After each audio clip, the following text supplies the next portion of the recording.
बहुत ही मौजू है ये, सिनेमा और साहित्य। और मेरे साथ जो पैनलिस्ट हैं बहुत ही डिस्टिंग्विश्ड हैं और बहुत सारी मकबूल शख्सियतें जो आने वाली हैं अभी, लेकिन क्योंकि हमें शुरुआत करनी है तो हम अभिज्ञान प्रकाश और दारिन शाहिदी से शुरुआत करते हैं। अभिज्ञान प्रकाश और दारिन शाहिदी दोनों टेलीविज़न के जाने माने चेहरे हैं, जाने पहचाने नाम हैं, दमदार आवाज़ के मालिक हैं दोनों ही, और हर विषय पर इनकी महारत है क्योंकि पत्रकार हैं, अभिज्ञान कॉलमिस्ट भी हैं। सिनेमा की इस डिस्कशन में ये दोनों हमारे साथ अपने व्यूज़ बांटेंगे, अपनी एक्सपर्टीज़ बांटेंगे। मुज़फ़्फ़र अली साहब थोड़ी देर में जुड़ने वाले हैं। एक ज़माना था जब अनारकली, मुग़ल आज़म, उमराव जान, इस तरह की, अगर अनारकली और मुग़ल आज़म से शुरू करें तो इम्तियाज़ अली ताज, उन्होंने अनारकली एक ड्रामा लिखा था कई साल पहले, 1922 का वक्त था शायद। उसके बाद अनारकली उस पर बनी, फिर मुग़ल आज़म उस पर बनी, फिर मुंशी प्रेमचंद की इतनी अमर कृतियाँ हैं, उन्होंने जो कहानियाँ लिखी हैं, जो नॉवेल्स लिखे हैं, उसके ऊपर हमने बहुत सारी खूबसूरत फिल्में बनती हुई देखी। हमने गबन देखी, हमने शतरंज के खिलाड़ी देखी। फिर अब मुज़फ़्फ़र अली साहब आएंगे, उन्होंने उमराव जान ख़ुद बनाई। वो उमराव जान अदा के ऊपर आधारित थी फिल्म, जो कि ख़ुद लिखी गई थी कई 100 साल पहले। पर अब ऐसा बहुत कम देखने को मिलता है, जैसा कि अंग्रेज़ी में कहते हैं फार इन बिटवीन।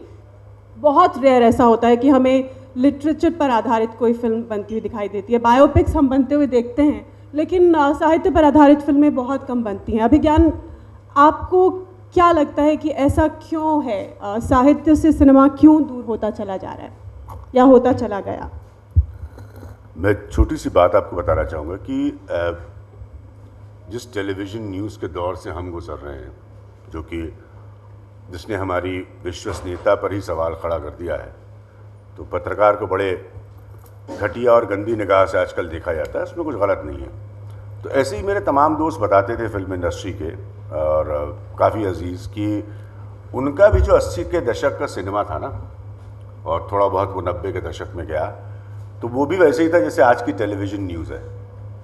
चलता बहुत था, लोकप्रिय बहुत था। ऐसा नहीं कि उस समय सुपर हिट फिल्में नहीं बनती थी, लेकिन लोग बड़ा पसंद नहीं कर पा रहे थे। देख रहे थे लेकिन पसंद नहीं कर पा रहे थे।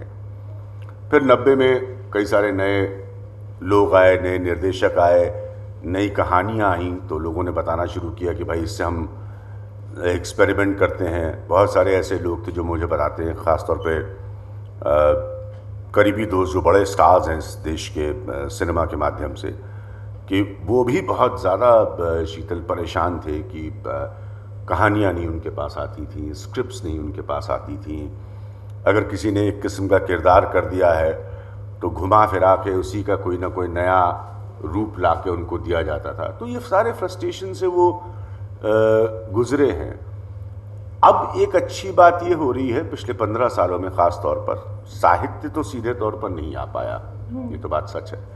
और मेरे ख्याल में इसके लिए अभी बहुत जिगर चाहिए सिनेमा बनाने वालों को कि वो साहित्य के लिए कि वो साहित्य को सीधे तौर पर सिनेमा के पर्दे पर लाए। आपको नहीं लगता कि आज के दौर में अगर मुग़ल आज़म फिर बनाई जाए या गबन जैसी फिल्म बनाई जाए, थोड़ा सा मॉडिफाई करके, तो ऑडियंस उससे कबूल करेगी या पसंद करेगी? नहीं, लोग मिलते हैं जी। हम नए स्टार, नए ज़माने, नए दौर के लोगों के साथ, नए दौर के तरीकों के नहीं, ये मैं आपको बड़े पक्के तौर पे बता सकता हूँ कि ऐसे बहुत सारे लोग हैं। हाल में था मैं मुंबई में, तो ऐसे बहुत सारे लोग हैं जो सोचते हैं और उन्हें बड़ी उम्मीद है, वो अपनी कहानियाँ लेकर इधर उधर जाते हैं। हालांकि आपको एक बड़ी दिलचस्प बात बताएं कि उनको ज़्यादा रिस्पांस जो है वो टेलीविज़न में मिल रहा है। मतलब ज़्यादा उनकी जो क्रिएटिव टीम्स है वो ज़्यादा इस तरह की कहानियों को लेने के लिए तैयार हैं। एक ही अच्छी चीज़ हुई है, हम एक बाज़ारी आर्थिक व्यवस्था में रहते हैं, इससे मुंह मोड़ने की कोई ज़रूरत नहीं है। तो जो ऑफिशियल रूट्स बने हैं सिनेमा को फंड करने के, आज की तारीख में ऑफिशियल रूट्स जो फंडिंग के बने हैं, उसमें लोग धीरे धीरे कह रहे हैं कि अगर आप इस काम को कम कीमत में कर सकते हैं, हमारे ऊपर वो आर्थिक दबाव नहीं डालें, तो उसके मौके लोगों को मिलेंगे। अभी नज़र नहीं आ रहे हैं, लेकिन लोग मुझे बताते हैं कि अब वो कहानियाँ सुनी जाती, क्योंकि हर सिनेमा तो नहीं बड़े स्टार को लेकर बन सकता है। अब बहुत सारे छोटी कहानियाँ, छोटे शहरों की कहानियाँ, छोटे मोहल्लों की कहानियाँ, छोटे इलाकों की कहानियाँ, छोटे किरदारों की कहानियाँ बहुत सफल हो चुकी हैं। तो अब उनको वो ऊर्जा तो मिल रही है, अब वो चैनलाइज होके ऐसा लगे कि साहब मुगल आजम बनाना, तो देखिए किसी भी फिल्म का नाम नहीं लेना चाहिए मेरे हिसाब से, क्योंकि जो बना गए आसिफ साहब, वो आसिफ साहब बना गए। मुगल आजम के बनने की इतनी कहानियाँ हैं कि उसके ऊपर 6 फिल्म बन सकती है। तो वो तो नहीं देखना चाहिए। लेकिन हाँ, आज के मौजूदा हालात को समझते हुए मुझे लगता है कि मिलेगा मौका, और बहुत जल्दी मिलेगा, क्योंकि इकोनॉमिक्स जो है फिल्म मेकिंग की वो काफ़ी स्ट्रक्चर हुई है और काफ़ी पहले से बेहतर हुई है। धारण, आपको भी लगता है कि साहित्य दबे पाँव फिर सिनेमा में अपनी एंट्री करेगा? सबसे पहले तो मैं आपको ये बता दूं कि मेरी हालत फ़िलहाल वैसी है कि जैसे किसी गांव में कोई शादी मुनक्किद की गई, बारात आई, दूल्हे ने शादी करने से मना कर दिया। अब लड़की वाले परेशान के साहब दूल्हा नहीं तो शादी कैसे हो। लड़की ने कह दिया कि मैं भी इससे शादी नहीं करूंगी। अगर ये कह रहा है कि शादी नहीं होगी तो मैं भी इससे शादी नहीं करूंगी, किसी को पकड़ लो मैं उससे शादी कर लूंगी। तो लड़की वाले किसी को माकूल ही किसी लड़के को पकड़ के उससे उसकी शादी करा देते हैं। तो जो दूसरा जो पकड़ा जाता है, मेरी हालत फिलहाल वैसी है। नहीं, लेकिन आप एक पत्रकार हैं और आप हर जगह फिट हो सकते हैं। मैं आ रहा हूं, उस पर आ रहा हूं। आप कहीं भी फिट हो सकते हैं। तो साहित्य जो है वो सिनेमा में दबे पांव आ रहा है या नहीं आ रहा है, ये एक अलग बहस का मुद्दा है। मैं ये समझता हूं कि हर जमाने का सिनेमा अलग होता है और हर जमाने का साहित्य अलग होता है। साहित्य सिनेमा से प्रभावित होता है और सिनेमा जो है वो साहित्य से प्रभावित होता है। अब आप इसके पीछे क्यों पड़े हैं कि प्रेमचंद ने जो लिखी है किताब नमक का दरोगा, उस पर फिल्म क्यों नहीं बन रही है आज की तारीख में? या कृष्णचंद्र की कहानी पे फिल्म क्यों नहीं बनती है? या माँ श्वेता देवी की कहानी पे फिल्म जो है वो बननी चाहिए, एक बनी 1084 की माँ, उसके बाद फिर क्यों नहीं, इस तरह की फिल्में क्यों नहीं बन रही हैं? बात यह है कि जो जमाने की जो जिस तरह की डिमांड होती है, क्या उस तरह का साहित्य लिखा जा रहा है कि नहीं लिखा जा रहा है, जिसके हिसाब से फिल्म मेकर्स जो है, जो नए जमाने के फिल्म मेकर्स हैं, उसके ऊपर फिल्म बना सके। थिएटर के मामले में भी हम यही देखते हैं। थिएटर का मामला यह है कि साहब मोहन राकेश जो लिख गए वो लिख गए, अब वो चल रहा है। मोहन राकेश ने जो नाटक लिखा वही नाटक हो सकता है, उसके अलावा और कोई नाटक नहीं हो सकता। ऐसा कैसे? नाटक तो अभी भी हो रहे हैं ना, अभी भी लोग परफॉर्म कर रहे हैं। शेक्सपियर के अलावा भी नाटक परफॉर्म हो रहे हैं। एक बहुत ही मकबूल हुआ नए जमाने का थिएटर नाटक ताजमहल का टेंडर। वो साहब एक गवर्नमेंट में मुलाजिम थे, उन्होंने एक नाटक लिख दिया और वो इतना खूबसूरत सटायर बन के आया कि किस तरह से फाइलें जो है वो गवर्नमेंट के महकमों में घूमती हैं और ताजमहल के लिए टेंडर निकाला जाता है और अंततः जो है वो ताजमहल जो है वो शाहजहां भी परेशान है और सब लोग परेशान हैं कि वो ताजमहल बनेगा कैसे। वो हर बार जो दरबार लगाते हैं वो एक नया फाइल लेके आ जाता है। तो ऐसा नहीं है कि साहित्य से सिनेमा जो है बिल्कुल अछूता है। जो कुछ भी लिखा जा रहा है वो सिनेमा को प्रभावित कर रहा है और जो नए राइटर्स हैं वो कुछ ऐसी कहानियां लिख रहे हैं जो मकबूल हो रही हैं। रेडियो में भी वही है। आप देखिए कि स्टोरी टेलिंग वापस आ गई है रेडियो के अंदर। जो स्टोरी टेलिंग होती है, जो अन्नू कपूर जो सुनाते हैं, वो उसको लोग बहुत गौर से सुनते हैं, भले वो पुराने ज़माने की कहानी हो, लेकिन स्टोरी टेलिंग एज अ विधा जो है वो आपके सामने आ गई। फिल्मों में भी वही है। जो कुछ भी नया लिखा जा रहा है, अभी आज जावेद अख्तर साहब का सेशन था, उसमें उन्होंने बहुत अच्छी अच्छी बातें कही। नया राइटर है, इरशाद कामिल, वो बहुत अच्छे गाने लिख रहे हैं। अब भाई शैलेंद्र का फ्लेवर जो है इस जमाने में पता नहीं हिट होगा कि नहीं होगा, मुझे नहीं मालूम है, लेकिन जो अभी फिल्में बन रही हैं उसके हिसाब से बहुत अच्छे गाने लिखे जा रहे हैं। मतलब वो उस दौर की हकीकत थी तो पर्दे पर आई, शायरी में दिखाई दी। अब जो दौर, इस दौर की हकीकत है वो हमें देखने को मिल रही है। आप भी ये कहेंगे अभिज्ञान? नहीं, मेरे चैनल का एक कॉन्क्लेव हो रहा था, तो जैसे आपने कहा पत्रकार को सब विषय पता होते हैं। बेसिकली शीतल जी के कहने का मतलब था कि हम सब्जी में आलू की तरह हैं, हर कॉम्बिनेशन में फिट हो जाते हैं। मैं अपने लिए भी यही कहूँगी। नहीं, मैं मजाक में कह रहा। तो मैंने अपने चैनल वालों से कहा, उन्होंने पूछा भाई आपको एक सेशन करना है, तो मैंने कहा संगीत और आज की लिरिक्स जो हैं, आज की शायरी या कविता, उसको आप जो भी कहिए, हमने कहा उसके ऊपर करेंगे, कुछ बात बड़ा ज़रूरी है, ये मेरा बड़ा पुराना विषय है। तो वही आपके सवाल से जुड़ी हुई बात है। दारे ने भी कहा व्यवहारिकता आज की यही है। तो मैंने उनसे पूछा, तो कई सारे उसमें संगीत निर्माता और गाने लिखने वाले थे, तो हमने उनसे पूछा, हमने कहा भाई आजकल की जो लिरिक्स लिखी जाती हैं इसमें इतना कौन सा दिमाग लग रहा है, इसमें मतलब भाई लड़की ब्यूटीफुल कर गई चुल, तो इसके लिए कौन सी बैठक करने की ज़रूरत है। तुमने कहा आप लोग जब तैयार करते हैं गाना ना, तो मैं मूलतः भारतीय शास्त्रीय संगीत का विद्यार्थी हूँ, किन्हीं निजी कारणों और गलतियों की वजह से इस प्रोफेशन में आया टेलीविज़न न्यूज़ के। तो हमने कहा कि भाई ये तो समझ के बाहर है मेरे कि इसमें कौन सा बड़ा दिमाग लगाया जा रहा है। तो एक महिला थी कौसर मुनीर, वो भी अच्छे गाने लिख रही हैं, गीत आजकल के।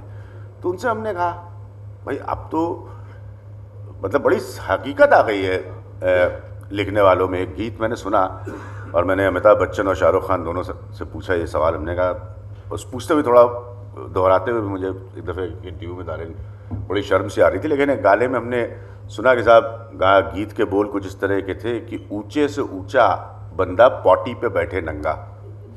तुमने कहा बताइए कितनी गहरी शायरी है इसके अंदर। तो अभी आज का ज़माना है, तो ऐसा नहीं है। तो मैं एक छोटा सा किस्सा आपको बता दूं जल्दी से। हाँ, नहीं मैं समझ रहा हूँ। देखिए मुगले आजम जैसी, मैं आपको यही एक अपनी बात पूरी कर लूँ फिर आपसे गुफ्तगू कर लेंगे हम। हाँ, तो अभी हाल में एक राइटर मिले हमें, तो बताया गया साहब ये बड़े सफल लेखक हैं, मुंबई में उनसे मुलाकात हुई। जब हम मिले शीतल और दारे, आपको बताना चाहूँगा कि बड़ा अच्छा लगा उनसे बात करके, और बड़े अलग तरह के ख्यालात वो रखते थे। टेलीविज़न में उनको बड़ी महारत है कहानियाँ लिखने में, क्योंकि ये मत भूलिएगा टीवी पर जो कहानियाँ आती हैं हर दिन लिखी जाती हैं, आधी घंटे में कहानी लिखनी होती है, वो बड़े सफल हैं। तो हमने कहा भाई आपने फिर लिखा क्या? तो उन्होंने हमको बताया, कहा हमने लिखा कहानी घर घर की। तो मैंने कहा आपने ऐसा क्यों लिखा? तो कहा भाई साहब यहाँ रह रहे हैं जब मुंबई शहर में, तो रहने की कीमत कौन अदा करेगा।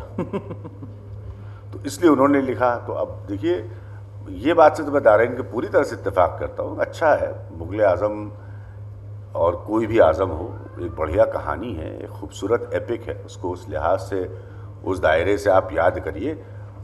उसको वापस बनाया जाए या ना बनाया जाए, मेरे हिसाब में ये कोई बड़ी बहस का मसला नहीं होना चाहिए। एग्जाम्पल था कि हाँ, उदाहरण, बिकॉज वो एक ड्रामा लिखा गया था जिस पर वो फिल्म बनी थी मशहूर। हमारा ये मकसद ये है जानना कि साहित्य से प्रेरित और फिल्में क्यों नहीं बनती। तो उसका दारेन ने खूबसूरती से जवाब दिया कि जो आज की हकीकत है, जिस तरह की लिटरेचर आज कल लिखी जा रही है, ठीक है वो लोग उतने नामी नहीं होंगे जितने नामी वो साहित्यकार या शायर रहे, या अब आने वाले सालों में शायद वो भी और मकबूल हो जाएंगे, लेकिन वो आज की हकीकत है। फिर भी जो आपने अभी पोइट्री की बात कही और बॉलीवुड लिरिक्स की आपने बात कही, तो दारेन इस बात को तो कबूल करना पड़ेगा आपको कि जिस तरह की शायरी उस दौर में लिखी जाती थी 50, 60, 70, 80, अभी भी जावेद अख्तर साहब, गुलजार साहब लिखते हैं, वो हमें ज़्यादा देखने को नहीं मिलती, कुछ लिमिटेड शायरों तक ही रह गई, महदूदा। हाँ, आपकी ये बात बिल्कुल सही है, लेकिन फिर मैं एक बार फिर से आपको वही उसी बात पे ले जाना चाहूँगा। शायरी की बात मैं बाद में बात करूँगा। अभी मैं आपको एक राइटर का नाम बताता हूँ। उनका नाम है विजयदान देथा। विजयदान देथा साहब राजस्थान के फोकलोरिस्ट थे और उन्होंने बहुत सारी लोक कथाएं इकट्ठा करके एक बड़ी मोटी वॉल्यूम निकाली, बाता री फुलवारी के नाम से। उनकी एक कहानी के ऊपर अमोल पालेकर ने फिल्म बनाई। फिल्म का नाम था पहेली। उसमें शाहरुख खान थे, अमिताभ बच्चन भी थे। कहानी बड़ी जबरदस्त है, ऑस्कर्स तक गई वो जी। अब आप ये बताइए कि वो कहानी जो है, वो फिल्म जो है, वो हिट क्यों नहीं हुई? साहित्य भी है, सुपरस्टार्स भी हैं उसमें, पुराने जमाने के सुपरस्टार भी हैं, नए जमाने के भी सुपरस्टार हैं, ग्लैमर भी है। मेरा ख्याल है कि उसमें वो थी रानी मुखर्जी। शाहरुख खान। तो वो हिट क्यों नहीं हुई? अब सवाल ये है कि मुगले आजम अपने जमाने में हिट हुई थी, लेकिन उससे थोड़ा सा आगे चल के आप विजयदान देथा के पास जाते हैं और उनकी कहानी पे फिल्म बनाते हैं, तो इस जमाने में वो हिट नहीं होती। तो कोई ना कोई तो रीजन है, उसे हमें तलाशना होगा, उस पर हमें गौर करना पड़ेगा। हम लकीर के फकीर बन के नहीं रह सकते हैं। लिरिक्स के मामले में भी वही बात है। लेकिन यहाँ मैं कुछ जोड़ना चाहूँगी, बायोपिक्स बन रहे हैं और वो खूब चल रहे हैं। अभी जैसे बाजीराव मस्तानी देखिए, जोधा अकबर देखिए, अब हम सुनते हैं रानी पद्मावती बनने जा रही है। तो बायोपिक्स चल जाते हैं, कोई भी स्टार कास्ट हो, लेकिन जैसे पहेली का इन्होंने उदाहरण दिया, वो नहीं चल पाता। ऐसा क्यों? देखिए, बायोपिक्स के चलने के पीछे मतलब ये सब कुछ इस पर मेरे ख्याल में दारेन जो कहना चाह रहे हैं वही मैं भी कहूँगा कि आप कहानी को किस तरह से पेश करते हैं और उसमें आप आज के देखने वालों को, आज के जेनरेशन को, आज के नौजवान को, देखिए एक किसी प्रोड्यूसर से कभी चर्चा कर लीजिए और उसका दिल का दर्द समझ लीजिए। 72 घंटे में आज ये युग है कि बड़ी से बड़ी फिल्म का भविष्य तय हो जाता है, दूसरा मौका नहीं मिलता। मेरे एक दोस्त हैं पुराने अजीज़ रमेश सिप्पू, उनके पिता से भी एक दफ़ा मेरी मुलाकात हुई, तो कहानी ही बताते थे खाली वो शोले की कि कितने हफ्ते बाद तक मुंबई के, दक्षिणी मुंबई के एक थिएटर में जहां वैसे भी लोग फिल्म देखने जाते हैं, वहां नहीं चली थी शोले। और कितने, लेकिन अब वो युग नहीं है। अब 3 दिन में अगर उतर गई तो रिटर्न का कोई मौका नहीं है। हो सकता है कोई टेलीविजन के माध्यम से वो टीवी चैनल पे आ जाए सिनेमा, तो अब उस किस्म का दबाव रहता है। तो अभी जैसे दौर के हिसाब से फिल्में बनती हैं, अब बायोपिक्स चल गई अगर, तो लोग उसी के अलग अलग कहानियों को उठाकर उस पर निर्माण कर रहे हैं, उस पर प्रयोग कर रहे हैं। ये भी सच है कि जिस दिन ये चलना बंद हो गई, लोग तुरंत हट जाएंगे बायोपिक से। तो ये तरीका है, इस हिसाब से ये इंडस्ट्री ऑपरेट करती है। तो या फिर आदमी इतना ज़्यादा आर्थिक तौर पर मजबूत हो कि वो तय कर ले भाई फिल्म जैसी भी बने, बनानी यही है, क्रिएटिव रीजन से बनाए, इकोनॉमिक्स के बारे में ना। तो वो जमाना गया ना शीतल, आप देखिए ना, वो जमाना गया कि लोग घर के जेवर बेच दिया करते थे। मीना कुमारी के जेवर जो है वो बिक गए थे फिल्म बनाने के चक्कर में, और कितना टाइम लगा था, वो जमाना गया। अब विज्ञान की एक बात से मैं जोड़ना चाहूँगा, एक बात इन्होंने जो थोड़ी देर पहले टेलीविजन की बात की, एक रीज़न वो भी है। टेलीविजन जो है वो पता नहीं कितने कितने राइटर्स को, कितने कितने लिरिक राइटर्स को और कितने क्रिएटिव लोगों को खा गया। हमारे एक दोस्त हैं, बड़े सक्सेसफुल टेलीविजन राइटर हैं। अब साहब उनकी कहानी सुनिए। हुआ यूं कि वो पहुंचे दिल्ली से बंबई, करीब 10-12 साल पहले की बात है ये। तो यहाँ लिखा करते थे, टेलीविजन सीरियल दूरदर्शन के लिखा करते थे। वहाँ वो पहुँचे तो बड़ा स्ट्रगल करना पड़ा उन्हें, एक सीरियल मिल गया उनको। अब वो जो सीरियल उन्हें मिला लिखने के लिए, वो जान का बवाल बन गया। हुआ ये कि साहब 3 शिफ्टों में शूटिंग होती है बंबई में टीवी सीरियल्स की। बहुत बुरा हाल है। रोज एवरी डे दिखाया जाता है सोप के तौर पे। तो साहब 3 शिफ्ट में जो है उनकी कहानी शूट हो रही है। पता ये चलता है कि साहब कहानी में जो खाला थी वो आ नहीं पाई, फूफी आ गई हैं। तो स्क्रिप्ट राइटर से कहा कि भाई खाला का रोल खत्म करके फूफी का रोल डाल दो। अब ये जो डिमांड है उनके सामने, वो कभी भी आ सकती है 24 घंटे में। तो वो राइटर जो है, he is on his toes 24/7। रात के 2 बजे भी उसके पास फोन आ सकता है, क्योंकि रात के 2 बजे शिफ्ट जो प्रोड्यूस कर रहा है वो उसके सामने ये मसला है कि भाई खाला नहीं है, फूफी है। आइए, तो उसने धीरे धीरे क्या किया कि जब उसको ऐसा लगा कि अब रोजी रोटी यहां नहीं चल पाएगी, तो उसने वापस आने का फैसला किया। लेकिन उसकी बीवी ने कहा कि थोड़े दिन और रुक जाइए, मैं आपको सपोर्ट करूंगी। तो वो रुक गए, कहेंगे भाई ये आखिरी साल है टेलीविजन में, अब उसके बाद मैं काम नहीं करूंगा, मैं कहाँ क्रिएटिव राइटर हूँ, फिल्मों में लिखने के लिए आया था, यहाँ इसमें फंस गया हूँ यार, 24 घंटे तो मुझे इसमें लगाना पड़ता है, फिल्म के लिए मैं क्या खाक करूंगा, अपने लिए खुद के लिए टाइम नहीं है। खैर साहब, वो बीवी के कहने पे 1 साल रुक गए। अब 1 साल में हुआ ये कि उनके पास 3-4 सीरियल्स और आ गए, तो उन्होंने अपनी छोटी सी एक टीम बना ली, 10-12 लोगों की उन्होंने टीम बनाई कि चलो जितना मैं कमा रहा हूं उसमें से शेयर कर देंगे।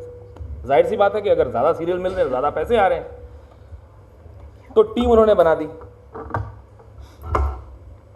अब हालत ये है आज की तारीख में, ये मैं बता रहा हूं आपको, 1 साल के लिए वो रुके थे 10 साल पहले, आज वो वही हैं और उनकी टीम जो है करीब करीब 50-60 राइटर्स की टीम है और वो बेतहाशा सीरियल्स लिख रही हैं। वो टीम जो है बेतहाशा सीरियल लिख रही है।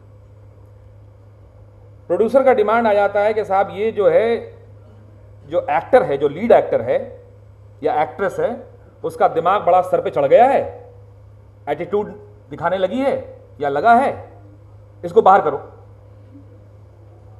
अब रात के 2 बजे अगर ये डिमांड आता है उसके सामने, तो वो क्या करेगा? मार देगा उसे। एक्सीडेंट हो गया, मर गया। फिर साहब क्या हुआ, अभी ससुराल सिमर का चल रहा था। एक दिन अचानक मैंने ऐसे ही देखा, सरसरी निगाह से प्रोमो आता रहता है बीच बीच में, अब तो न्यूज़ चैनल पे भी सीरियल्स के प्रोमो आते हैं। बाकायदा शो होता है, बाकायदा शो होता है, सास बहू और साजिश और पता नहीं क्या क्या। तो उसमें मैंने देखा कि सिमर बन गई मक्खी,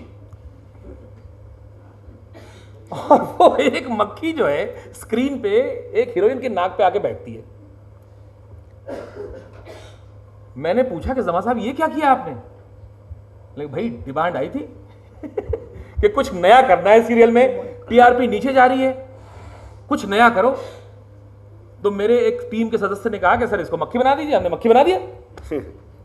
अब आप ये बताइए कि जहां पे इस तरह का प्रेशर होगा, किसी राइटर, अच्छा खासा राइटर है वो, अदब की बड़ी पहचान है, अदब शेर व शायरी भी करते हैं माशाल्लाह, अब वो ये काम कर रहे हैं।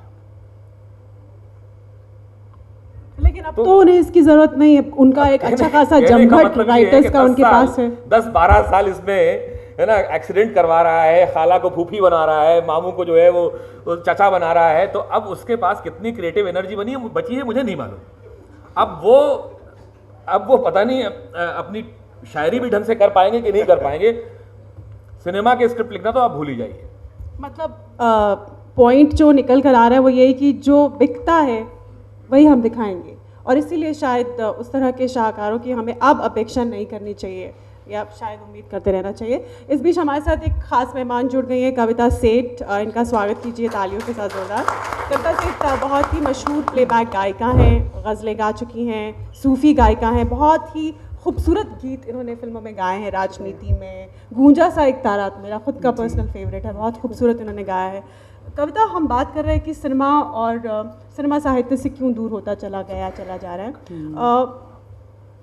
कहानी की बात अगर साइड पे करके हम पोइट्री की बात करें, शायरी की, क्योंकि आप एक गायिका हैं जी, आप भी ये महसूस करती हैं कि अब लिरिक्स वैसी नहीं लिखी जाती? हमारे पास जावेद अख्तर साहब अभी भी हैं, गुलजार साहब भी हैं, लेकिन नए राइटर्स भी, नए पोइट्स भी अच्छे आ रहे हैं, लेकिन जो बात कैफ़ी आज़मी या मजरू सुल्तानपुरी, हसरत जयपुरी, साहिर लुधियानवी, वो शायरी जो लिख गए, वैसी अब थोड़ी कम पड़ती है। जी, जैसा आप जिक्र कर रहे थे कि वाकई काफ़ी सिनेरियो फिल्म का, बॉलीवुड का ख़राब हो रहा है, लेकिन मैं अभी भी उसी पर डटी हुई हूँ, उसी पर अड़ी हुई हूँ कि जो भी करूँगी अच्छा ही करूँगी। शायद इसीलिए मेरी झोली में अब तक जो भी गीत मुझे मिले वो एक से एक बेहतरीन मिले, चाहे वो एक तारा हो, इवन मैंने तुम ही हो बंधु जब गाना गाया था, तो मैंने जब उसका वो कलाम पढ़ा था, वो ही पढ़कर ओके किया था उस गाने को, कि इरशाद कामिल ने बहुत बेहतरीन लिखा कि यारा तेरे सदके इश्क सिखा, मैं तो आई जग तज के इश्क सिखा। मुझे पूरा सूफियाना एक वो जो सरेंडरशिप होती है वो उसमें नज़र आई और मैंने ओके किया। मुझे नहीं मालूम था कि वो गाना किस पर फिल्माया जाएगा और क्या सिचुएशन है। मैं हमेशा पोइट्री को ही तवज्जो देती आई हूँ शुरू से और आगे भी देती रहूँगी। इवन एक चीज़ आप सबके साथ शेयर करना चाहती हूँ कि जब तुम ही हो बंधु गाना मैंने गा लिया और इतना बड़ा सुपरहिट गाना हुआ, उसके बाद अभिज्ञान जी एक मज़ेदार चीज़ ये हो रही थी कि 3 महीने तक कंटिन्यू मुझे सिर्फ आइटम सॉन्ग्स के लिए कॉल आ रही थी म्यूज़िक डायरेक्टर से। मैं गई Not surprising at all. तो बोले नहीं आप तुम ही हो बंधु गा सकती है क्लब सॉन्ग, तो वाई नॉट आइटम सॉन्ग। मैंने कहा मुझे पोइट्री दीजिए आप अच्छी, तो मैं गाऊंगी। और जा करके, और बल्कि मेरे जो म्यूज़िक सर्किट के लोग या इंडस्ट्री के लोग हैं बोल रहे हैं कि तुमको गाने मिल रहे हैं और तुम अपने पैरों पे कुल्हाड़ी मार रही हो, क्यों मना कर रही हो गानों को। मैंने कहा कि जो मेरा दिल करेगा, जो मेरी रूह गवारा करेगी, जिसके साथ मैं जस्टिस कर सकती हूँ, I will sing that only. और मुझे बकवास नहीं गाना है। शुक्रिया। और उसके बाद ही मुझे एक और बेहतरीन सॉन्ग इस साल मिला, जीते हैं चल फ्रॉम नीरजा फिल्म का। इतना खूबसूरत मैसेज। मुझे एक इंसिडेंट मैं आपके साथ शेयर करना चाहूँगी कि अभी मैं रिसेंटली, कविता मैं यहाँ पे आपको बीच में रोकूंगा। जी। मुजफ्फर अली साहब तशरीफ़ ला चुके हैं। जी। और मेरा ये ख्याल है कि मैं आप लोगों से इजाज़त चाहूँगा क्योंकि मुझे परफॉर्म करना है इस सेशन के बाद, तो मुझे तैयारी करनी है उसकी। बहुत बहुत शुक्रिया। आइए सर। मुजफ्फर अली साहब का स्वागत करिए।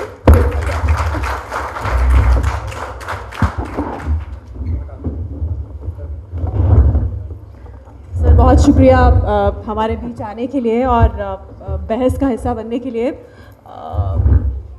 तारुफ के मोहताज नहीं हैं, सब जानते हैं मुजफ्फर अली साहब को।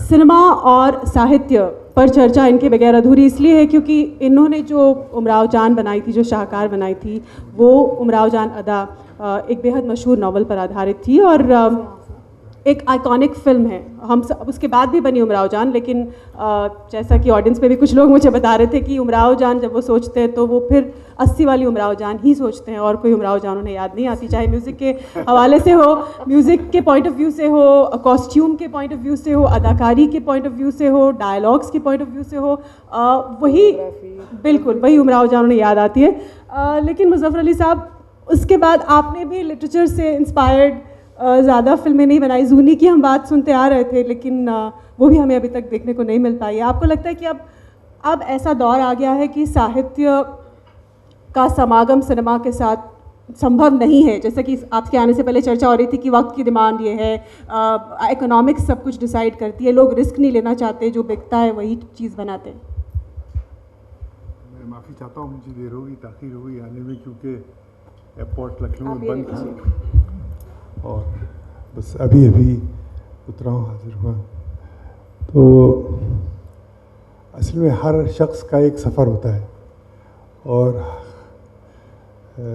मुझे लगता है वही सफ़र उसका अदब होता है और अदब सफ़र होता है। तो अगर अदब को आप सफ़र से अलग नहीं कर सकते, और अदब एक बड़ी चीज़ है।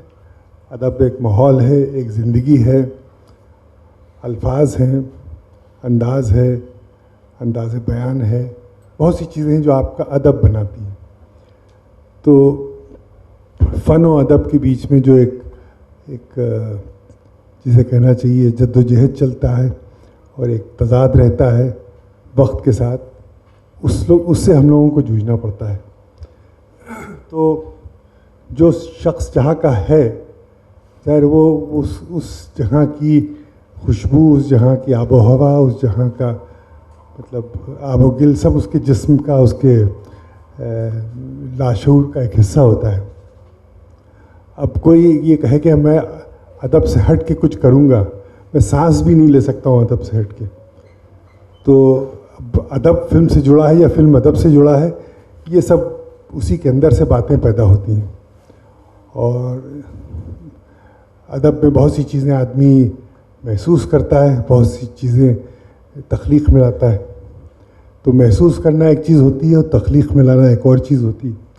अब तख्लीक़ में लाने का मतलब ये होता है कि जैसे मैं शायर हूँ, तो मैं अल्फाज को इस्तेमाल कर रहा हूँ तख्लीक में, अपने जज्बात अल्फाजों में ढाल रहा हूँ।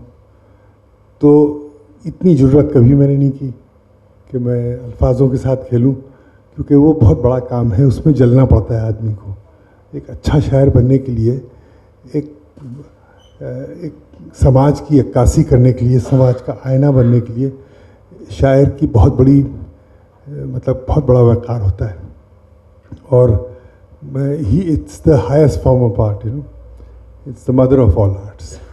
तो मुझसे मेरे एक दोस्त ने कहा था कि अगर तुम्हें अच्छी शायरी सुनने को मिल जाए तो कभी तुम कलम मत उठाना शेर लिखने के लिए। तो इस बात को मैंने गिरह में बांध लिया है और मैं बस सिर्फ शायरी की खोज में रहता हूँ, तलाश में रहता हूँ, खिदमत में रहता हूँ।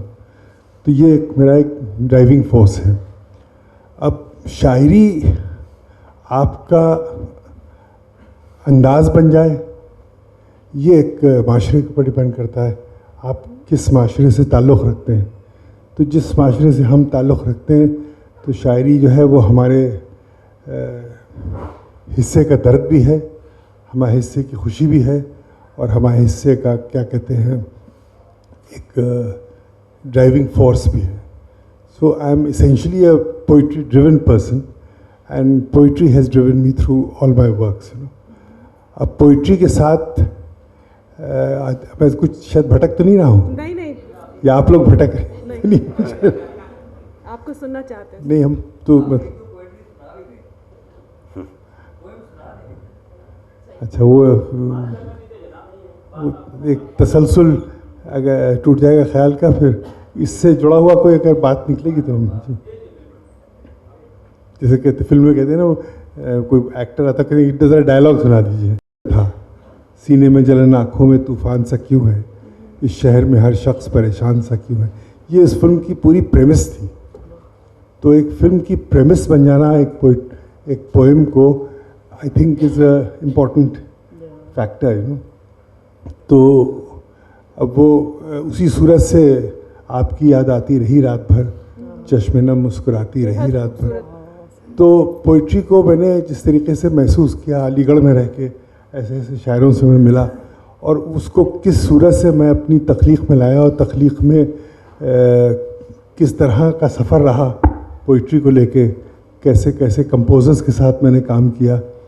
अब वो एक जिन कंपोज़र्स के साथ मैंने काम किया और उनसे जो मुझे मिला वो एक बहुत बड़ी विरासत है। अब जो एक महवियत और एक रचाव और एक नशा जयदेव में मिलता है वो आपको बहुत कम मिलेगा। उनकी सोहबत में, उनकी क़ुर्बत में जो मैंने हासिल किया वो मैं बयान नहीं कर सकता हूँ कि उसमें हमारी उनकी मतलब बनती भी थी और ठनती भी थी। तो उसमें एक बनना और ठनना दोनों एक इम्पॉर्टेंट चीज़ें होती तख्लीक की, या एक सफ़र को आगे बढ़ाने की बातें। तो वहाँ जो मुझको उनके दहलीज़ पे जो नसीब हुआ वो बहुत बड़ा एक विरासत थी। उसी सूरत से ख़याम साहब के साथ जो मैंने हासिल किया, फिर मुझे ये भी अंदाज़ा हुआ कि हर कलाम जो है वो अपने एक म्यूज़िकल वो जिसे कहना चाहिए अपने पूरे जाओ हशम के साथ आता है। आप कलाम को कंपोज कर नहीं सकती क्योंकि कलाम जो है वो अपना अंदाज़ अपने साथ लेके आता है। कलाम के आगे अगर आप सर झुकाएं तो उसमें से सुर पैदा होते हैं। अगर कलाम के आगे अपनी अकल लगाएं, जो कि हमारे साथ होता रहता है हिंदुस्तान में, कलाम के साथ लोग दो तरह की अकल लगाते हैं। एक तो ये अकल लगाते हैं कि मुझे कितना ज्ञान है म्यूज़िक का, उसमें कलाम रह जाता है कहीं किनारे, और दूसरी अकल लगाते हैं कि ये बिकेगा, ये चलेगा या नहीं चलेगा, उसमें भी कलाम किनारे रह जाता है।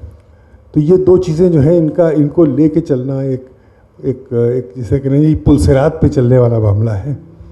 और उसी सूरत से जो मैंने फिल्में बनाई उसमें भी तमाम सब मैं समझता हूँ वो अपनी जगह पे।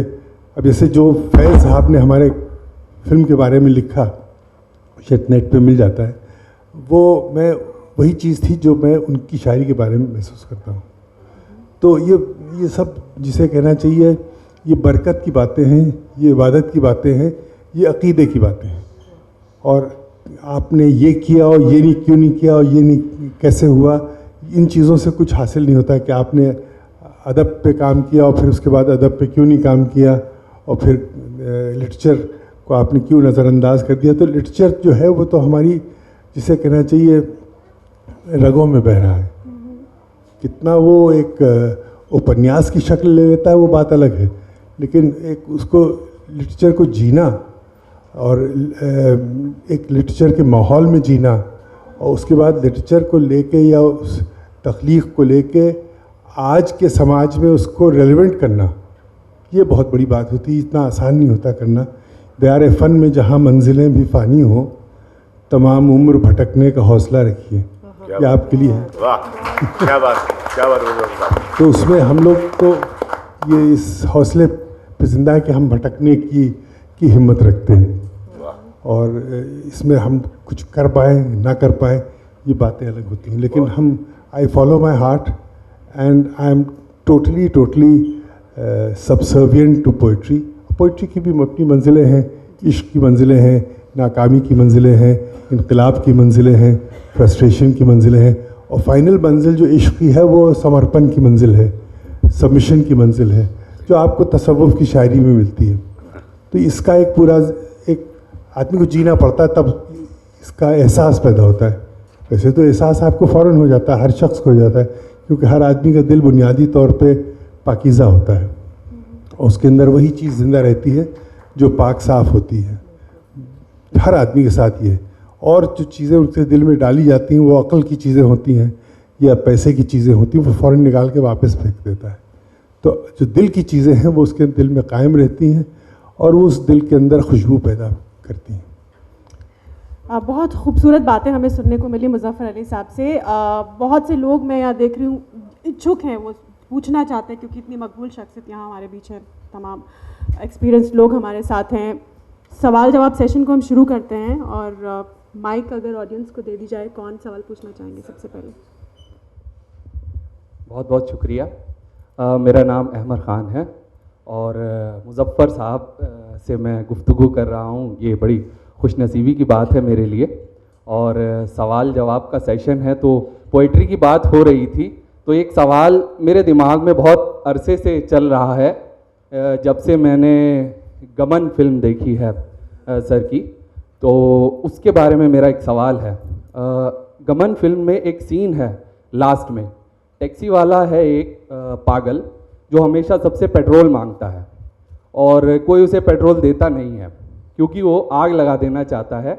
और लास्ट में जब उसको पेट्रोल मिलता है तो वो समुद्र में जाके आग लगाता है और लगाने से पहले पागलों की तरह हंसता है कि तूने मुझे बहुत सताया है, आज मैं तुझे जला के दम लूँगा। तो ये जो सीन है पूरा, इसकी जो पूरी एक सोच जो निकल के आई है, तो मैं बस ये जानना चाहता था कि सर ये सीन बनाते वक्त आपके दिमाग में था क्या? आपने कैसे इस सीन को की पूरी मतलब संरचना को सोचा, कैसे इस सीन को बनाया आपने, कैसे ये बना आपके दिमाग में ये सीन? कि हर चीज़ के दो पहलू होते हैं। अब सिर्फ अगर जो फिल्म बनी है गमन, वो उसका एक पहलू ये है कि एक लाचार आदमी गांव छोड़ के बड़े शहर जाता है, और दूसरा पहलू ये है कि जो उस शहर में लोग रहते हैं उनका क्या हश्र होता है, वो क्या सोचते हैं जब एक बड़े मकदार में एक जिसे कहना चाहिए माइग्रेंट्स का यलगार होता है उनके शहर पे। आज जो शिवसेना का वजूद है वो इसी पे तो है कि बाहर से लोग आ रहे हैं और जॉब्स लेके जा रहे हैं, और वो क्या है कि जो लोकल आदमी वो अपने को बदल नहीं पाता है, तो उसको ही is looking for unknown reasons for his predicament, and his kind of symbolism of understanding migration is the ocean. मतलब there's a ocean of people coming there. It's a symbolic thing कि एक पूरा एक थपेड़े आ रही हैं बाहर से लोगों की, और वो आके उससे एक वल्नरेबल माहौल को एक इरिवर्सिबल ट्रैक पे लिए जा रही हैं। और ज़ाहिर है उसको पहले दूसरी चीज़ ये थी कि वक्त बदलता है, लोकल लोग बदल नहीं पाते हैं, बाहर से आए हुए आके फ़ौरन केले की दुकान भी लगा लेंगे, लेकिन जो लोकल आदमी है वो हमेशा हैंडीकैप्ड हो जाता है। तो उस लिहाज से देखा जाए तो ये उस वक्त का दौर होगा कि जब ये पुरानी बड़ी टैक्सी चलाता होगा, वो दौर बदला, तो ये छोटी टैक्सी में एडजस्ट नहीं कर पाया अपने आप को। वो सीन कुछ कट गए थे उसमें, when he used to always sit in an old car and keep abusing, you know.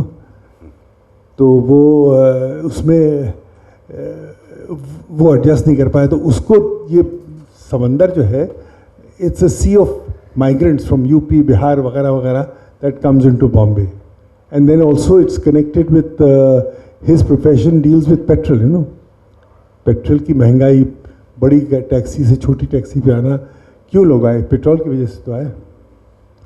तो वो उसका वो बेसिकली वो वजह थी। मुज़फ़्फ़र साहब, मैं थोड़ा लेट आया हूँ, हो सकता है इस बारे में आपने बात पहले कर ली हो, पर मैं जानना चाहता था आपकी शायरी में, खासकर जिगर, उसकी आखिरी दौर की शायरी काफ़ी सुनने को मिलती है। मैं आपसे पूछना चाह रहा था, आपके पसंदीदा शायर कौन हैं जो आपको बहुत इन्फ्लुएंस कर चुके हैं, और अगर उनके चंद शेर आप सुनाएं जो आपको बहुत पसंद है। शुक्रिया। ये तो आपने लंबा सवाल पूछ लिया, क्योंकि फिर वो ज़ाहिर हर शख्स का पोइट्री का सफ़र अक्सर फैज़ से शुरू हुआ है। हमारा भी फैज़ से शुरू हुआ सफ़र, और फैज़ के ज़रिए से मैं जब अलीगढ़ पहुंचा तो मुझे वहाँ के जो अलीगढ़ के शायर थे उनके मतलब उनकी फ़िक्र से मैं मुतासिर हुआ, क्योंकि वहाँ पर एक जदीद दौर था 60s का कि आज़ाद हुए मुल्क को शायद 20 साल 25 साल हो गए थे, लेकिन everybody was looking for an identity and everybody was looking for a purpose in life. तो इस तरह की शायरी अलीगढ़ में जो मिली सुनने को, it was a modern awakening of a nascent nationhood, you know what I mean. फिर वहाँ पर शहरियार साहब जैसे लोग थे, राही मासूम रज़ा थे, खलीलुर रहमान आज़मी थे, वहीद अख्तर थे, इस तरीके के लोग थे जो हमारे मतलब जावेद कमाल थे, जो हमारे हर वक्त उठने बैठे में साथ थे। अब उनका आपको सुना दूंगा एक शेर जावेद कमाल का।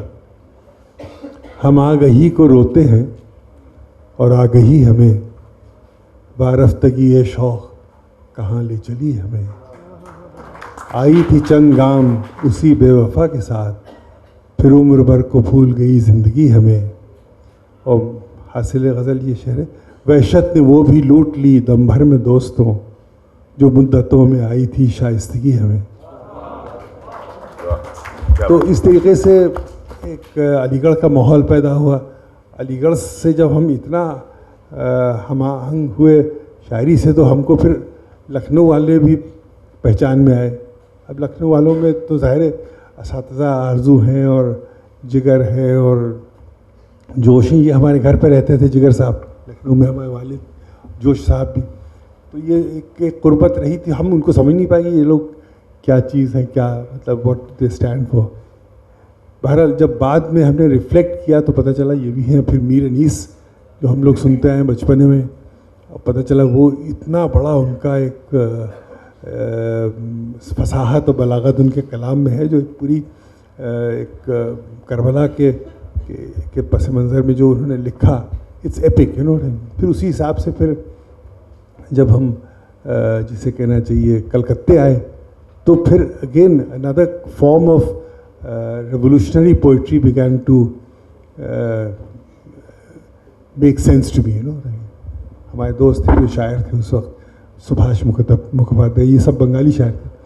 लेकिन बंगाल देखिए हर दौर में हर जगह पे आपको एक शायरी दूसरे शायरी से रोशनी देती है। बंगाली शायर, how he thought of Faiz and how he even translated Faiz was very it gave you a feeling of the unity of man and the unity of sensitive thought, you know what I mean. फिर वहाँ आके जैसे कहना चाहिए बम्बई आके एक नई तरह की things began to make sense to me. Rahi साहब began to make more sense to me. अजनबी शहर के अजनबी रास्ते, मेरी तन्हाई पर मुस्कुराते रहे, मैं बहुत देर तक यूं ही चलता रहा, वो बहुत देर तक याद आते रहे। अब राही साहब was my idol, you know, और मैंने उनके कलाम में जो पाया है एक पूरी दुनिया पाई। सबसे बड़ी चीज़ तो मैंने उनके कलाम में एक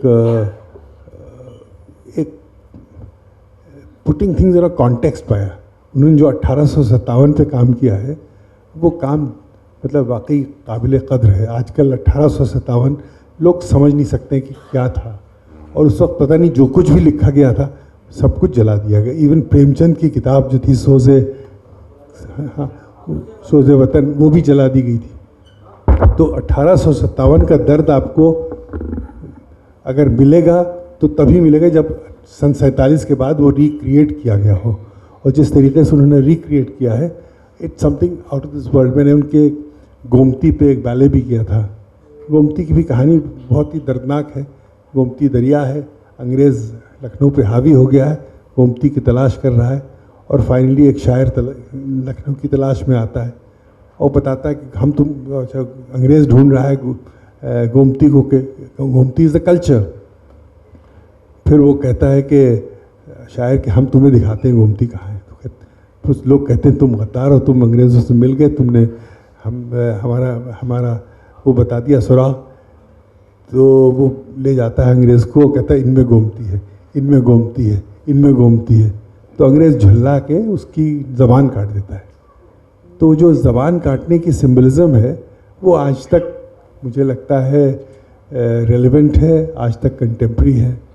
तो फिर उसी सूरत से शायरी का एक मेरा चलता रहा। मैंने 14 फिल्में बनाई हैं उर्दू शायरों पे, जो आप देख सकते हैं ज़बान इश्क के नाम से। तो जो ज़बान है उसका इश्क से जोड़ना बहुत इम्पोर्टेंट है। अगर आप ज़बान को इश्क से नहीं जोड़ते हैं तो फिर ज़बान तो तलवार भी बन सकती है ना। तो इन चीज़ों को समझना और महसूस करना एक खिदमत के जज्बे के साथ। फिर जहान खुसरो में जो मैंने फ़कीरों की खिदमत की अपने हिसाब से, और उसको एक ग्लोबल कॉन्टेक्स्ट में उसको एक पेश करने की कोशिश की। यही है हमारा शायरी का उल्टा सीधा। रक़्स बिस्मिल्लाह आपने शायद सुना हो, आपदा परवीन।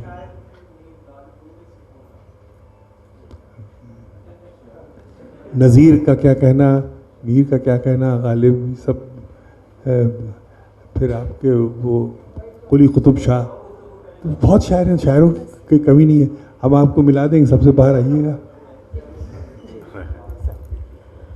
बिल्कुल, उन्होंने कहा कि खिदमत का जज्बा होना चाहिए, तो साहित्य हो, सिनेमा हो, जुड़ भी जाएंगे खिदमत के जज्बे से। वो वक्त हमारे पास ख़त्म हो रहा है, और मुज़फ़्फ़र अली साहब की ही फिल्म उमराव जान का एक बहुत खूबसूरत गीत है, उसी के बोल हैं, हर मुलाकात का अंजाम जुदाई क्यों है। इस मुलाकात का अंजाम भी जुदाई होना है अब, क्योंकि हमारी बहस का वक्त ख़त्म हो रहा है। लेकिन बहुत ही खूबसूरत ये इंटरेक्शन रहा, आपसे सुनने को मिला। अभी ज्ञान ने जो हमारे साथ बातें बांटी और कविता ने अपना एक्सपीरियंस बांटा, और जिस तरह से मैं एक्साइटमेंट देख रही थी हमारे हाजरीन में, सारे जितने भी लोग यहाँ मौजूद हैं, तो सभी लोग काफ़ी खुश नज़र आए। वक्त कम है, इसलिए बहस को हमें ख़त्म करना होगा। आप सभी का हमारे साथ जुड़ने के लिए बहुत बहुत धन्यवाद, और हमारे ख़ास मेहमान शुक्रिया, मेहरबानी। ये तो उसका ही करिश्मा है, फुसू है, यूं है, यूं तो कहने को सभी कहते हैं, यूं है, यूं है। शायरी ताज़ा ज़मानों की है मेमार फरास, यह भी एक सिलसिला कुन फ़यकूं है, यूं है। तो शायरी हमेशा ताज़ा ज़मानों के मेमार रही है, नए सिंबल्स क्रिएट करती रही है, लोगों को तरगीब देती रही है कि उस पर काम करें। हमको लगता है कि ये सिलसिला यूं ही दराज होगा, फिल्में बनेंगी जो इस किस्म की ब्यूटी, इस किस्म की पोइट्री और इस किस्म की लिटरेचर से इंस्पायर होंगी, और मुझे उम्मीद है कि उसमें मुज़फ़्फ़र अली साहब का बड़ा कंट्रीब्यूशन होगा। और उन्होंने आज तक जिस किस्म की फ़िल्में और जिस किस्म की अदबी खिदमत की है वो नाकाबिल फ़रामोश है। रंजीत जो कि शिद्दत से मेहनत करने की वजह से थोड़े तकलीफ़ में है, मैं उनसे गुजारिश करूंगा थोड़ी तकलीफ़ को बर्दाश्त करते हुए मुज़फ़्फ़र अली साहब का इस्तक़बाल करें एक गुलदस्ते के साथ।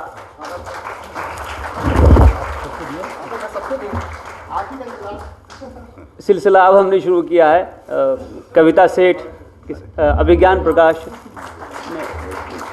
को एक गुलदस्ता दिया जाएगा और कविता जो कि बॉम्बे की हैं तो उनका हक़ हम पे ज़्यादा है उस हिसाब से तो कविता जी को एक हम गुलदस्ता देते हैं। और आज की मॉडरेटर शीतल राजपूत।